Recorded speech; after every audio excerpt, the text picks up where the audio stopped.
pauvre. Ça va te faire beaucoup plus mal qu'à moi.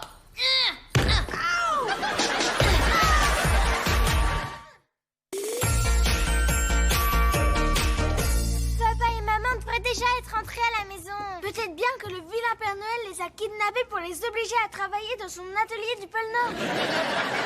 Ok, je te le dis une fois de plus, lentement et calmement. Le Père Noël est gentil! Vous savez l'heure qu'il est. Comment avez-vous pu me laisser tout seul avec ces fondus de sucre? Oh, ça a dû être une sacrée épreuve. Et moi, j'ai reçu des coups et j'ai été jetée en prison par un affreux elfe. C'est une longue histoire, mais je vais vous la résumer. Moi, j'ai même pas pu encore sortir les cerises de mon nez. J'ai même pas envie de savoir pour vos cerises ou savoir si vous devriez agiter vos maracas dans une discothèque mexicaine. Je devrais agiter mes maracas dans une Les discothèque. enfants, Salut, comment ça va? Coucou maman! Vous êtes où? Eh bien, on est dans le train, mais à cause du blizzard, on est bloqué sur la voie. oh, ça fait une bonne idée de film, je trouve. Deux parents veulent rentrer chez eux fêter Noël avec leurs enfants, mais se retrouvent bloqués dans un train à cause d'un blizzard. Où trouves-tu toutes ces idées? Je sais pas trop.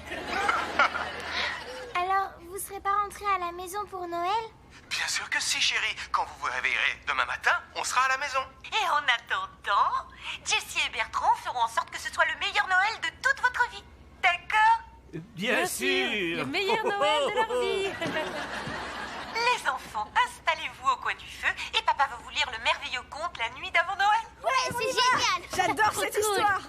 Moi, j'espère que le méchant Père Noël n'est pas dans cette histoire. Heureusement que Morgane et Christina avaient des cadeaux d'avance de leur placard. Cette bicyclette sera parfaite pour Ravi. Uniquement s'il aime faire du surplace. C'est un vélo d'appartement. Il a fait un long voyage pour venir d'Inde, il a assez bougé comme ça. Bon, alors, qu'est-ce qu'on a d'autre? Ah, ce sérum aux champignons sera parfait pour Zuri. Ça corrigera ses rides d'expression. On ne donne pas un soin en cage à une fillette de 7 ans, sauf si on veut la faire disparaître. Bon, eh bien, alors, on va donner à Zuri une conserve de porc et à Luc une séance d'épilation au laser en institut. Vous tenez vraiment à mettre Luc dans une pièce équipée d'un laser? Ça, c'est bien vu. On va plutôt l'offrir à Emma. Vous avez vu, ses sourcils se rejoignent. Super. Mettez votre barbe, on va aller faire quelques photos. Oh, mais pourquoi je suis obligé de faire tout ça, moi? Pour que Ravi voit que le Père Noël est un gentil monsieur et pas une espèce de fou furieux. Allez, souriez. Oh. Oh, déridez-vous un peu, faites semblant, c'est Noël. Je fais ce que je peux. Cette barbe me gratte et ça empeste comme si un renne avait fait dans mon pantalon.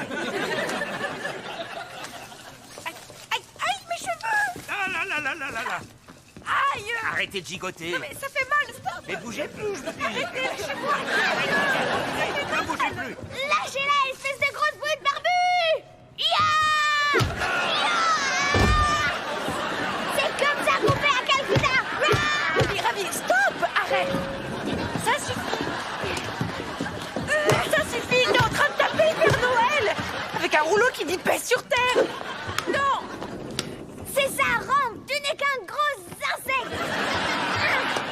Ravi, merci infiniment, mais le Père Noël ne me faisait pas de mal. Un homme qui n'a rien à se reprocher ne part pas à